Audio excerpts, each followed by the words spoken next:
नमस्कार दोस्तों। आज हम लोग एक अलग टॉपिक के बारे में चर्चा करेंगे जो पढ़ाई से रिलेटेड से थोड़ा सा हटके होगा। और ये वीडियो केवल स्टूडेंट के लिए नहीं बल्कि भारत के हर एक देशवासियों के लिए देखना बहुत ही जरूरी है। आज हम बात करने वाले हैं अमर शहीद भगत सिंह के बारे में, एक ऐसे विचारधारा जिनकी विचारधारा से काफ़ी लोग प्रभावित हुए हैं और होते रहेंगे। इतिहास के स्वर्णिम अक्षरों से इनका नाम लिखा गया है जो अमिट है। तो आइए आज इन्हीं के बारे में हम लोग चर्चा करते हैं। 23 मार्च 1931 को इन्होंने किस तरह से भगत सिंह, राजगुरु और सुखदेव ने फांसी को चूमा था। आज विस्तार पूर्वक हम लोग इसके बारे में जानेंगे। प्लीज वीडियो के अंत तक बने रहिएगा ताकि संपूर्ण जानकारी आपको आसानी से प्राप्त हो सके। तो देखिए, जन्म भगत सिंह का जन्म लाहौर में और लयालपुर गांव में हुआ था जो आज पाकिस्तान, वर्तमान समय में पाकिस्तान में पड़ता है। इनकी माता का नाम विद्यावती कौर और पिता का नाम किशन सिंह था। ये एक रिच फैमिली से थे, ये निर्धन परिवार से नहीं थे। चाहते तो ये एक अच्छी जिंदगी जी सकते थे, लेकिन इन्होंने अपनी जिंदगी का परवाह ना करते हुए लोगों के बारे में सोचा। देश गुलामी में थी, उसके बारे में सोचा कि हमें आजाद कैसे करना होगा और इन रास्तों पर चलना इन्होंने स्वीकार किया।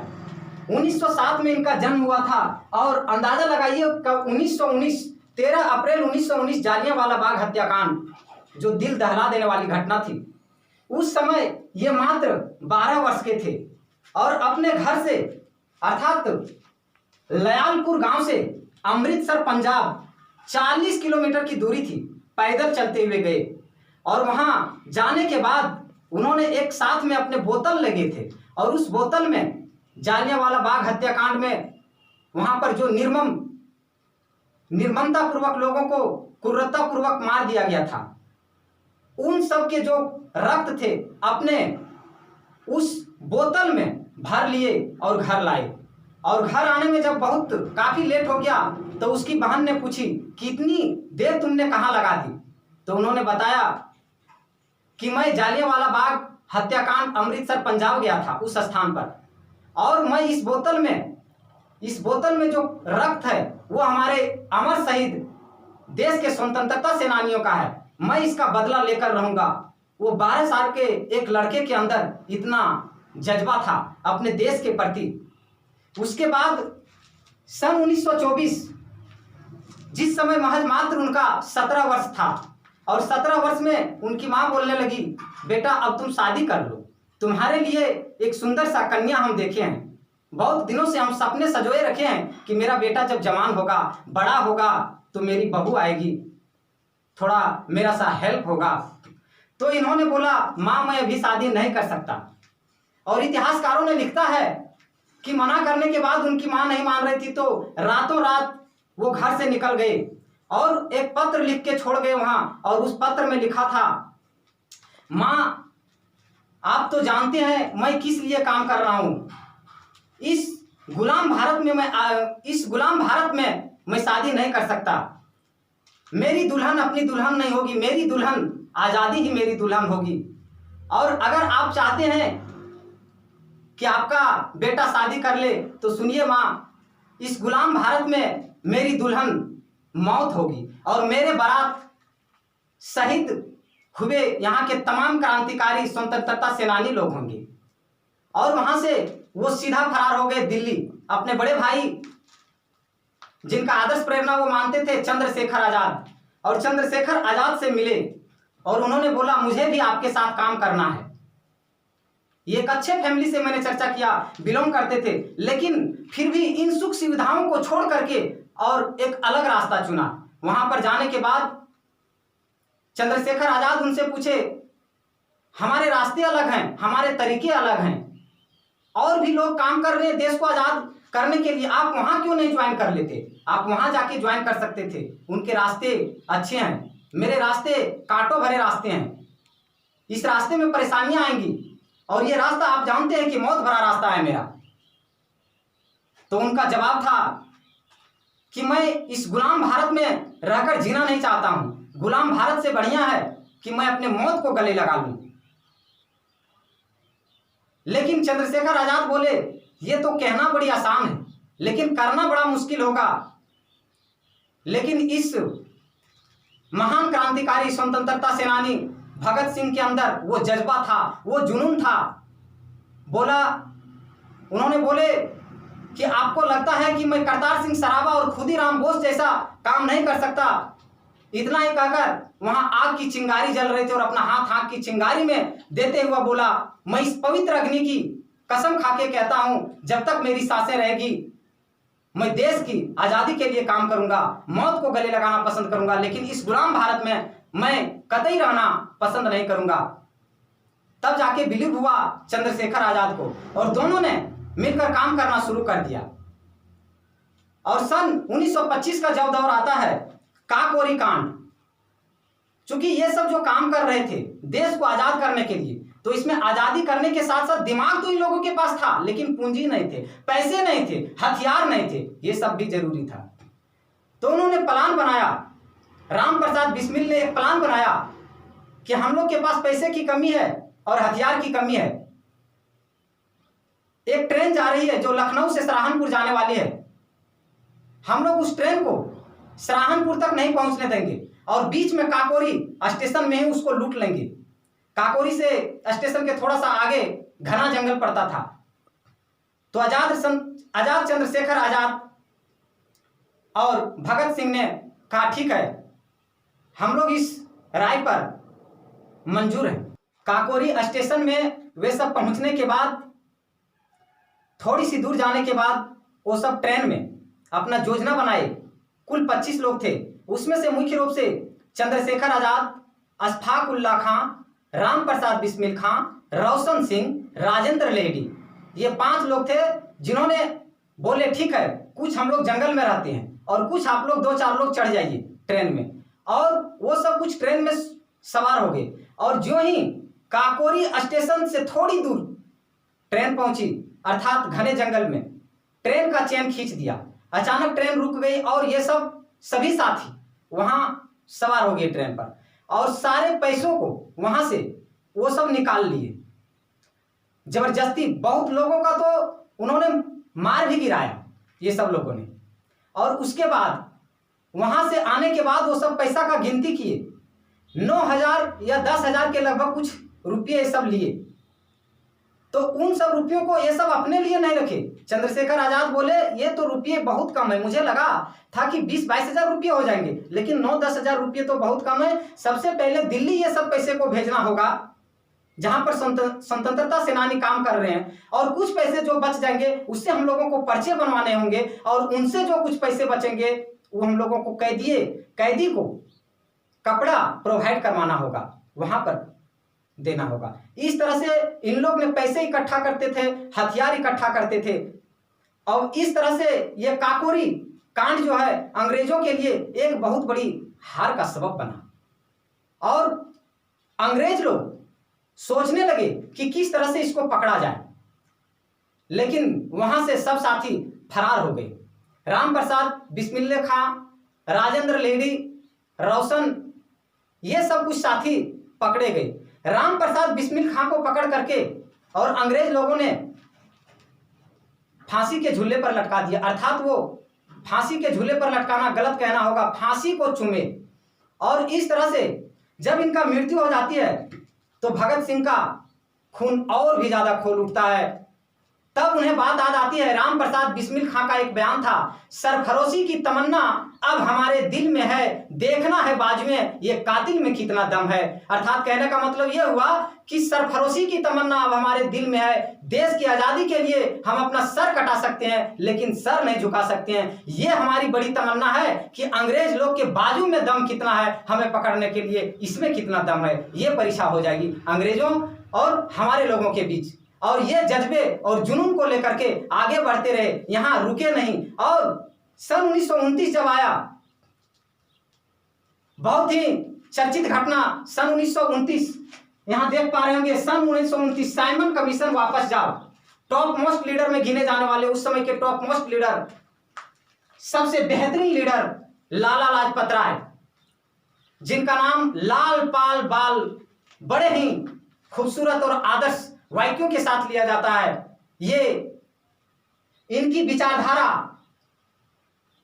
उग्रवादी विचारधारा था, अर्थात ये गर्म दल के नेता थे। लेकिन वहां 1929 में इनका प्रदर्शन करना था।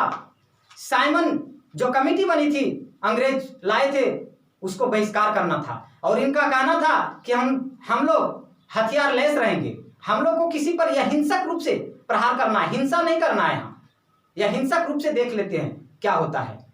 और साइमन कमीशन वापस जाओ का नारा लगा रहे थे ये सब। लेकिन वहां पर तैनात दरोगा और पुलिस ने निर्ममता पूर्वक इन पर, लाला लाजपत राय पर, इनके माथे पर लाठियों से प्रहार किए और कुछ दिन के बाद इनका मृत्यु हो गया। इन्हीं का बयान था, लाला लाजपत राय कह गए थे, मेरी मौत ब्रिटिश सरकार की ताबूत पे आखिरी कील साबित होगी। और ये कह के इनका मृत्यु हो गया था। लेकिन इनके मृत्यु होने से वे लोग टूटे नहीं, अर्थात ये सब टूटने के लिए नहीं बने थे, तोड़ने के लिए बने थे। भगत सिंह का जोश और भी तेज हो गया और उन्होंने अपने मन में एक प्रतिज्ञा कर लिया, अपने मन में ठान लिया कि जिसने, हमारे लाला लाजपत राय हमारे पिता के उम्रदराज महान लीडर थे, स्वतंत्रता सेनानी लाला लाजपत राय का, जिन्होंने गोली चलवाने का आदेश दिया था, अर्थात जिनका नाम जेम्स स्कॉट था। मैं जब तक जेम्स स्कॉट को जिंदा गोलियों से भून नहीं दूंगा तब तक मैं चैन की सांसें नहीं लूंगा। और वो सब वही योजना बना के रह गए, जिसमें से भगत सिंह, चंद्रशेखर आजाद, राजगुरु और उनके कुछ साथी लोग जेल के बाहर, कोतवाली थाना लाहौर में पड़ता था, वहीं रह गए। उसके बाद इंतजार करने लगे कि जब वहां से वो बैग से निकलेगा, और कुछ साथियों को अपना कोडवर्ड दे दिए थे जो जेल के बाहर ही फाटक के पास थे, गेट के सामने, कि जो ही वो गेट के बाहर आएगा रुमाल गिरा देना। जो ही रुमाल गिरेगा हम लोग समझ जाएंगे जेम्स स्कॉट है और उसको हम लोग गोलियों से पूरा भून देंगे।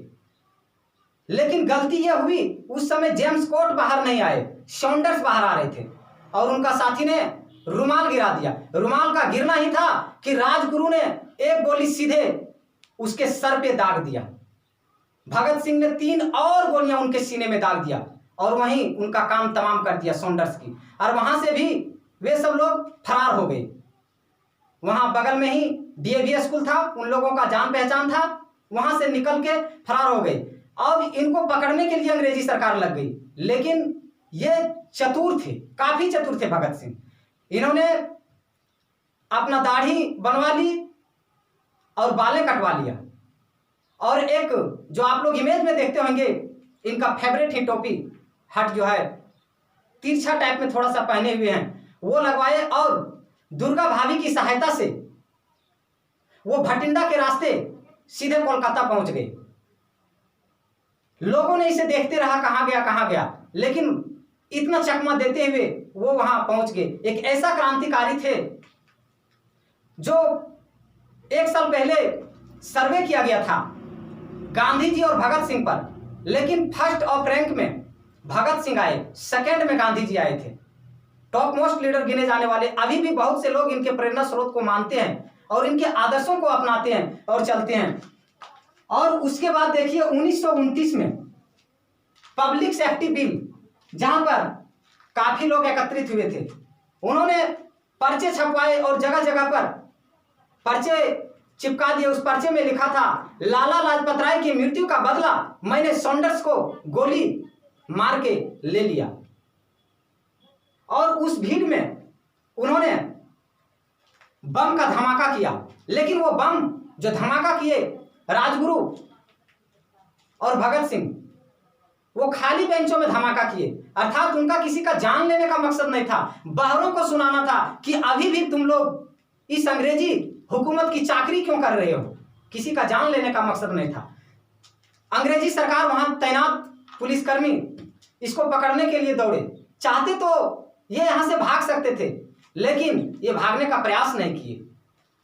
काफी समय था इनके पास भागने का, लेकिन भागने का प्रयास नहीं किया और इनको पकड़ लिया। इन लोगों का जोश और जज्बा यहाँ भी नहीं रुका। देखिए सन 1929 पब्लिक सेफ्टी बिल, जहां पर काफी लोगों की भीड़ थी और इन्होंने एक पर्चे छपवाए और जगह जगह पर चिपका दिए थे और उस पर्चे में लिखे थे कि लाला लाजपत राय की मृत्यु मैंने तो सॉन्डर्स की हत्या करके ले ली। और ये काफी खुश थे उनकी हत्या करने के बाद। उसके बाद यहां पब्लिक सेफ्टी बिल में जब ये सब गए तो बम का धमाका किए और इनके साथ थे बटुकेश्वर दत्त। बटुकेश्वर दत्त और भगत सिंह ने बम का धमाका किए और उस बम का जो धमाका किए वो खाली बेंच की तरफ गिराए बम। इन लोगों का मकसद किसी का जान लेना नहीं था। इन लोगों का मकसद था बहरों को सुनाना कि अब भी आप लोग अंग्रेजों की हुकूमत की चाकरी कर रहे हैं, जबकि मेरा देश गुलामों की जंजीरों से जकड़ी हुई है। बटुकेश्वर दत्त और भगत सिंह, बटुकेश्वर दत्त को पकड़ लिया गया और उन्हें काला पानी की सजा हुआ। काला पानी कहने का मतलब यह हुआ सेलुलर जेल, जो आज वर्तमान समय में अंडमान निकोबार में पड़ता है। उस जेल में जाने के बाद आदमी जिंदा लौटना मुश्किल था, इतने वहां मच्छर और वहां के इन्वायरमेंट खराब थे। वहां बटुकेश्वर दत्त रहते रहते टीबी ग्रस्त हो गए थे। अर्थात बटुकेश्वर दत्त के बारे में मैं अभी अधिक चर्चा नहीं करना चाहता, उनका एक अलग वीडियो में बनाऊंगा। वो भी एक महान नायक थे। आज हम लोग बात करते हैं भगत सिंह के बारे में। भगत सिंह को फांसी की सजा सुनाई गई और फांसी की सजा सुनाई गई 24 मार्च 1931 को। घोषणा किया गया था 24 मार्च 1931 को और इसके साथ दो और साथी को पकड़ लिया गया था, राजगुरु, सुखदेव और भगत सिंह। लेकिन इन सबों को जब कैद कर लिया गया था, लोगों ने सोचा, हमारा भारत देश ने सोचा कि हमारे देश की आजादी के लिए भगत सिंह का होना बहुत जरूरी है और लोगों ने तरह तरह के योजनाएं बनाने लगे। 24 तारीख के पहले ही यह विचार था कि 24 तारीख को किसी भी प्रकार से जेल में तोड़ फोड़ कर देना है और भगत सिंह को बाहर निकाल लेना है। अंग्रेजी सरकार इन तारीख से 24 मार्च के तारीख से इतनी डरी हुई थी कि लगा कि इन तीनों को पहले ही फांसी दे देना होगा। और इतिहास में कभी भी शाम को फांसी नहीं दिया जाता है, लेकिन 24 मार्च की तारीख से अंग्रेजी सरकार इतना डर गई थी कि इन्हें 23 मार्च 1931 शाम को ही फांसी दे दिया गया। जबकि फांसी शाम को दिया भी नहीं जाता है, सुबह को फांसी दिया जाता है। और जब ये फांसी के लिए बुलाया गया शाम को, तो ये जेल के अंदर उस समय किताबें पढ़ रहे थे, लेनिन की जियोग्राफी। जेलर ने बुलाया कि आइए, आप जो है सो आपका समय हो गया है फांसी के फंदे पर आने का। भगत सिंह का कहना था, ठीक है मैं आ रहा हूं, लेकिन एक क्रांतिकारी को कम से कम दूसरे क्रांतिकारी से मिल तो लेने दो। और किताब पढ़ने के बाद वहां गए, उनसे आखिरी इच्छा पूछी गई कि बताइए आपकी आखिरी इच्छा क्या है। तो उन्होंने बोले, मेरी आखिरी इच्छा यह है, मैं देश के लिए बलिदान हो रहा हूं, शहीद हो रहा हूं, अर्थात मेरे हाथ खुले छोड़ दीजिए और मेरे माथे मत ढकिए। लेकिन जेलर वालों ने बोला, ठीक है आपके हाथ तो नहीं बांधेंगे, लेकिन आपके कानूनी तौर तरीके पर आपके हाथ तो नहीं बांधेंगे, पर माथे में काले कपड़े जरूर लगाने पड़ेंगे। और इस तरह से उन्हें काले कपड़े से ढक करके और 23 मार्च 1931 को ही फांसी दे दिया गया। अर्थात हम लोग 23 मार्च 1931 को एक बहुत बड़े लीडर के रूप में जो भगत सिंह को खो दिए, उस तारीख को हम लोग कभी नहीं भूल सकते हैं, वो तारीख अमिट रहेगी। अर्थात दुख इस बात की होती है कि हम लोग शहीद आजम आज कहते हैं, लेकिन बहुत से इतिहासकारों ने और भारत सरकार ने इसे शहीद की उपाधि नहीं दिया है, जबकि इन्हें शहीद की उपाधि मिलना चाहिए। आपके विचार से क्या है कि इन्हें शहीद की उपाधि मिलना चाहिए या नहीं? आप अपना कमेंट बॉक्स में जवाब जरूर दें और वीडियो अच्छा लगे तो शेयर करें, क्योंकि हर एक नागरिक को, हर एक देशवासी को इससे अवगत होना काफ़ी ज़रूरी है। Thank you.